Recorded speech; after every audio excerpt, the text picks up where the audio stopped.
और आखिरी ये बात है, कई लोगों को समझ में नहीं आ रहा है कि आर्ट ऑफ लिविंग क्या चीज है, जीवन जीने की कला क्या है, इसके बारे में कुछ बताइए। ऐसे मन में हो रहा, चल रहा है ना कुछ लोगों के मन में।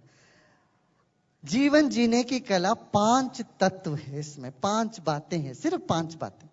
क्या?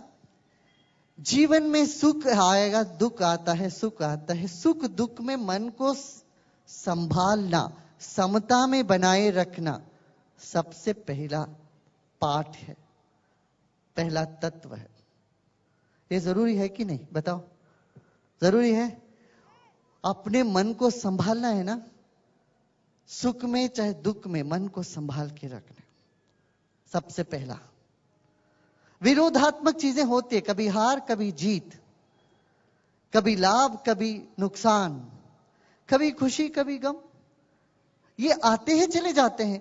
मगर आदमी भीतर से यदि टूट जाता है, मन उसका एकदम बैठ जाता है, तो वह फिर कुछ नहीं कर पाएगा। मन को थामे रखने की कला है ये सबसे पहला पाठ। दूसरा पाठ है जीवन जीने की कला का दूसरा पाठ, जो व्यक्ति जैसा है उनको वैसे स्वीकार करें। हम चाहते हर कोई मेरे जैसे हो, कहां संभव है? सासू जी चाहती है बहू मेरे जैसे हो, जो मैं कहता हूं वही सही वही माने। बाप समझता बेटे मेरे जैसे ही करे। संघर्ष शुरू हो जाता है घरों में, समाज में। तो मैं कहता हूं जो जैसा है उनको वैसे स्वीकार करें, उनको समय दें बढ़ने के लिए, अपनी रफ्तार से वो आगे बढ़ेंगे। ये दूसरा पार्ट है। तीसरा है,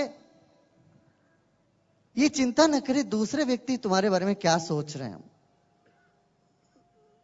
दुनिया में हर आदमी को सोचने का अपना ही एक ढंग है, विचार है। जो जो चाहे सोचने दें आपके बारे में, आप फिक्र मत करो दूसरे व्यक्ति हमारे बारे में क्या सोच रहे हैं। सोच सोच के आप दुखी हो रहे हो। कितने लोग इस तरह से दुखी होते हैं दूसरों के विचारों को देख करके। फालतू है, समय खराब है, इससे जीवन खराब है। जीवन बहुत मूल्यवान है, इसलिए मैं कहूंगा दूसरों के फुटबॉल मत बनिए। ये तीसरी बात। चौथी बात है, जब हमसे भूल होती है तो हम कहते हैं कि हम भूल हो गया जी क्या करें।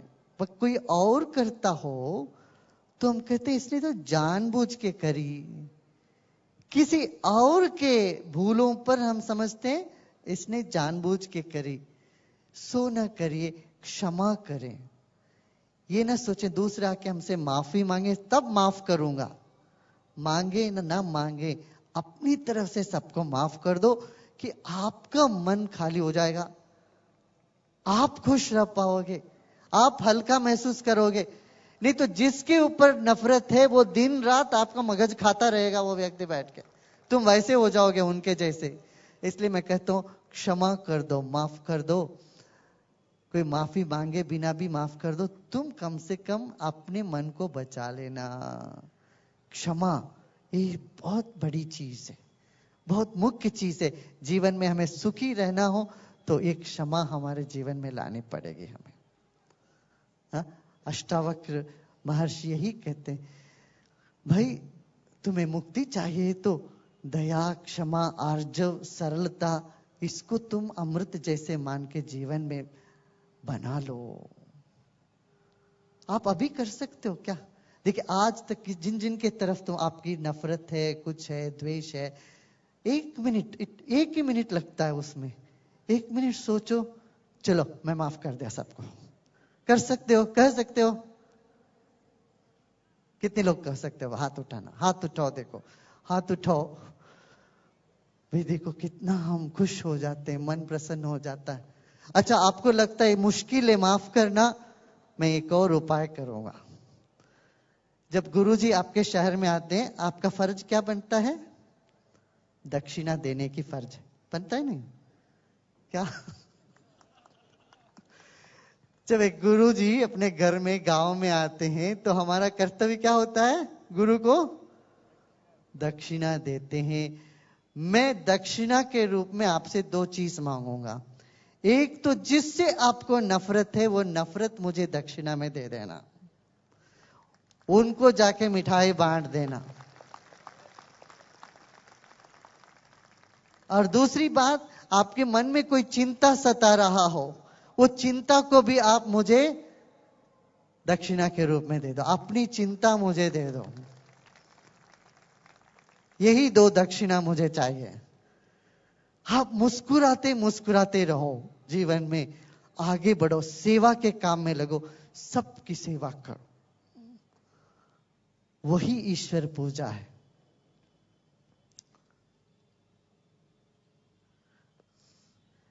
येन केन प्रकारेण यस्य कस्यापि देहिना संतोषम जनयेत प्राज्ञा तदेवेश्वर पूजनम। ईश्वर की पूजा क्या है? किसी भी तरह से सब लोगों के मन में खुशी पैदा करो, संतोष पैदा करो, यही सबसे बड़ी ईश्वर की पूजा है। कितनी बड़ी बात, सुंदर बात कह दी हमारे पूर्वजों ने, है ना। और 5वीं चीज है, 5वां तत्व जो आर्ट ऑफ लिविंग का जो फाउंडेशन है, वो है वर्तमान में जीना। अब अब अब अब बीती हुई समय जैसा भी हुआ हो, उसको लेके पोस्टमार्टम करते हुए, विषाद करते हुए समय नहीं बिताना। हम 70-80% हमारा समय व्यर्थ करते हैं बीती हुई बातों को लेके। वो क्यों हुआ, कैसे हुआ, ये सब इंक्वायरी कमीशन बिठाते रहते हैं हम लोग। इसमें पैसा खर्च, समय बर्बाद, सब बीती हुई समयों को लेके अफसोस करते रहना मूर्खता है। बुद्धिमत्ता यही है, जो बीत गई उससे पाठ सीखा, वर्तमान में खुशी से आगे बढ़े, वर्तमान में जियो।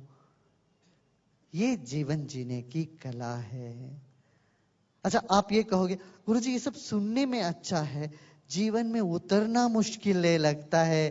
तब मैं कहूंगा सुदर्शन क्रिया करो, प्राणायाम करो, देखो कैसे जीवन में ये सहजता से निखर आएगी।